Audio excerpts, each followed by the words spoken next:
Line of control पर पाकिस्तानी चौकियों से रात भर गोलीबारी की गई है। गोलीबारी पर भारत की ओर से मुंहतोड़ जवाब दिया गया। पहलगाम हमले के बाद भारत की कार्रवाई से पाकिस्तान बौखलाया हुआ है। पाकिस्तानी सेना की ओर से फायरिंग की गई है। गोलीबारी छोटे हथियारों के जरिए की गई। भारतीय सेना के अधिकारियों ने बताया कि भारतीय सेना ने इसका प्रभावी ढंग से जवाब दिया है। जम्मू कश्मीर के त्राल से जहां पर आतंकी के घर पर बुलडोजर चला और यह माना जा रहा है कि आतंकी आदिल शेख पहलगाम वाले हमले में शामिल था और उसके घर पर यह एक्शन हुआ है। ये बड़ी खबर, पहली एलओसी पर टेंशन लगातार बनी हुई है और अब बड़ी खबर, एक्शन भी लगातार है।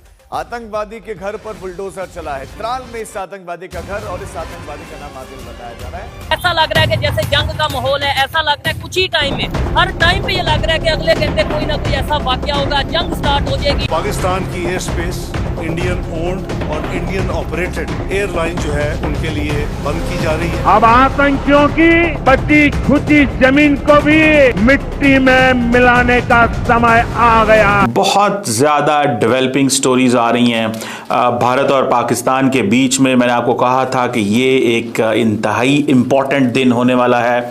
भारत और पाकिस्तान के हवाले से दो बड़ी डेवलपमेंट्स हैं। एक डेवलपमेंट तो ये है जो खतरनाक डेवलपमेंट देख रहे हैं, हिंदुस्तान पाकिस्तान में बहुत टेंशन चल रही है और जाहिर है आप हमेशा से ये चीजें कवर करते रहे हैं। तो कहा यह जा रहा है, उनकी तरफ से कहा गया कि इंडस वाटर ट्रीटी जो है वो कैंसिल होगी। हमारी तरफ से कहा गया कि शिमला एग्रीमेंट जो है उसके ऊपर पाकिस्तान ने कहा गोलीबारी की गई है। सुनील भट्ट हमारे संवाददाता हमारे साथ जुड़ रहे हैं। सुनील, क्या है जानकारी?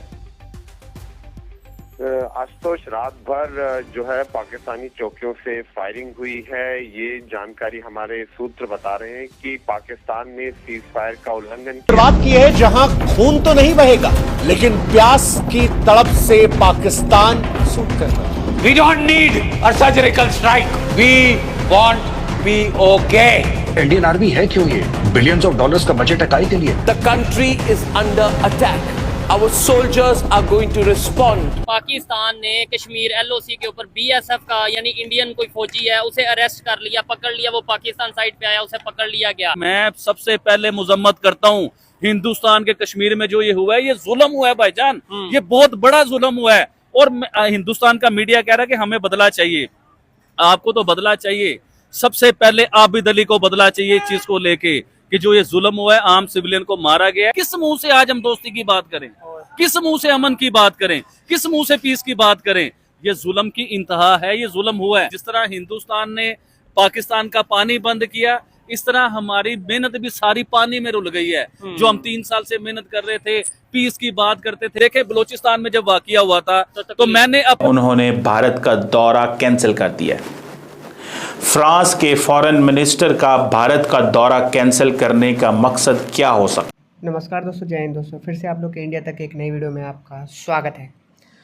दोस्तों, जैसा कि आप लोग को पता होगा कि ये पहलगाम अटैक 22 अप्रैल को जो हुआ है वो अपने आप में काफ़ी ज़्यादा दर्दनाक ये आतंकवादियों ने हमला कर रखा है और इसी पे काफ़ी बड़ा इंडियन गवर्नमेंट यानी पीएम प्राइम मिनिस्टर ने बहुत बड़ा ही एक्शन लेने की बोला है।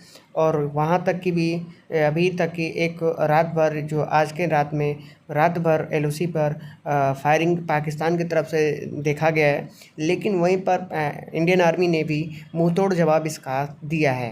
लेकिन इससे तो एकदम मतलब मालूम चल गया है कि हिंदुस्तान पूरी तरीके से पाकिस्तान को बर्बाद करने के लिए तैयार हो चुका है और वहीं पर पाकिस्तान बौखलावा हुआ नज़र आ रहा है और वो काफ़ी ज़्यादा इस वार के लिए रेडी भी हो चुका है। यानी वो रेडी किस लिए हुआ? अगर नहीं किया होता तो रेडी क्यों हुआ होता?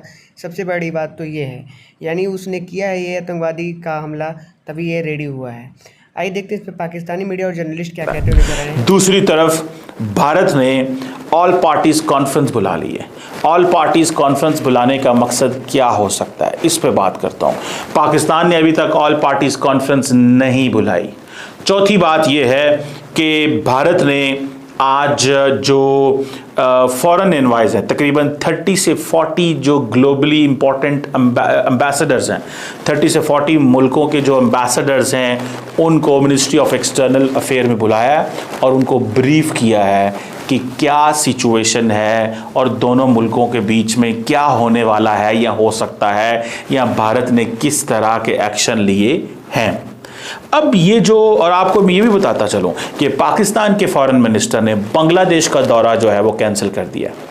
पाकिस्तान के फॉरेन मिनिस्टर का बांग्लादेश का दौरा कैंसिल हो गया, जो कि 27-28 अप्रैल को होना था।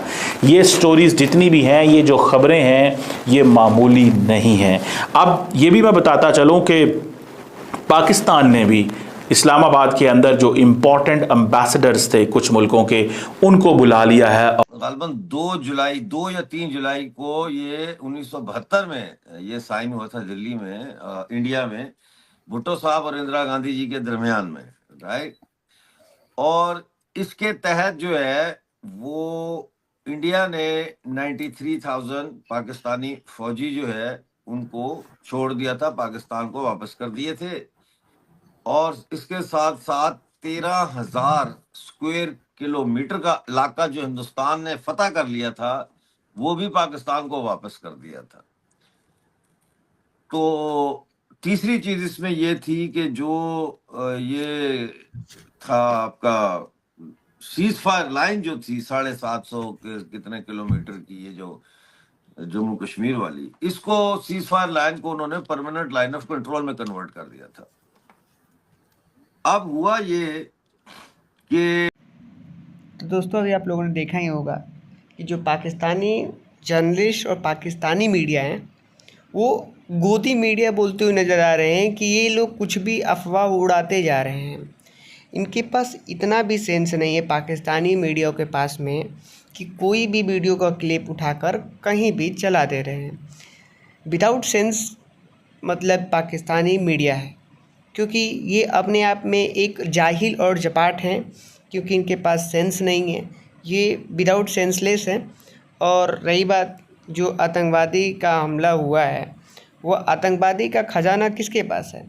वो जाहिर सी बात है, सारी कंट्री, सारी मुल्क को पता है कि ये आतंकवादी का खजाना एक ही कंट्री है, वो सिर्फ पाकिस्तान है, जो फैक्ट्री है, यानी आतंकवादियों का फैक्ट्री है। वहाँ पे आवाम और पब्लिक नहीं रहते हैं, ओनली फॉर टेररिज्म पालता है। यहाँ पे फैक्ट्री है, स्कूल यहाँ पे इस चीज़ का चलता है, जो कि एक आतंकवाद बनाने का स्कूल चलाया जाता है। और इसी चीज़ को लेके काफ़ी ज़्यादा इस एक्शन में मोदी जी आए हैं कि जिस भी बंदे ने, यानी जिस भी आतंकवादी ने और जिसका भी इसके पीछे हाथ रहा है, उसको मिट्टी में मिला दिया जाएगा। रही यहाँ तक की बात मिट्टी में मिलाने की, और वहाँ तक ये भी बात है कि इसको जड़ से ख़त्म कर दिया जाएगा, जिसका भी कभी दुस्साहस नहीं होगा कि आगे ऐसा भी सोचे कि हाँ ये अटैक करना है। यहाँ तक कि ये भी बोला गया है कि जिस तरीके से ये पाकिस्तान का पानी के वाटर वार बोला जा रहा है, यानी वाटर अटैक किया गया है भारत के द्वारा, पानी को बंद कर दिया गया है। और वहीं पर वो पाकिस्तान ने भी एयरलाइन स्पेस का जो रोड होता है, यानी एयरलाइन का जो अपनी बंद कर दी है, वहाँ से कभी भी भारत की एयरलाइन को नहीं गुजरने दे रही उस रूट के थ्रू। तो ये उनकी तरफ से एक्शन लिया गया, जो कि इसमें काफ़ी ज़्यादा हानि नहीं होने वाला हिंदुस्तान का। और रही बात, पाकिस्तान बौखला हुआ नज़र आ रहा है और इस वार के लिए वो रेडी भी है, और इसका मुँह तोड़ जवाब हिंदुस्तान दे के ही रहेगा। जिस तरीके से देगा वो 7 जनवरी तक की पाकिस्तान भूल नहीं सकता है। उम्मीद करता हूँ ये वीडियो आप लोगों को काफ़ी ज़्यादा पसंद आया होगा। अगर वीडियो पसंद आया होगा तो प्लीज़ लाइक एंड सब्सक्राइब जरूर कर दीजिएगा। फिर मिलते हैं कोई नेक्स्ट वीडियो में, तब तक ले जय हिंद, वंदे मातरम।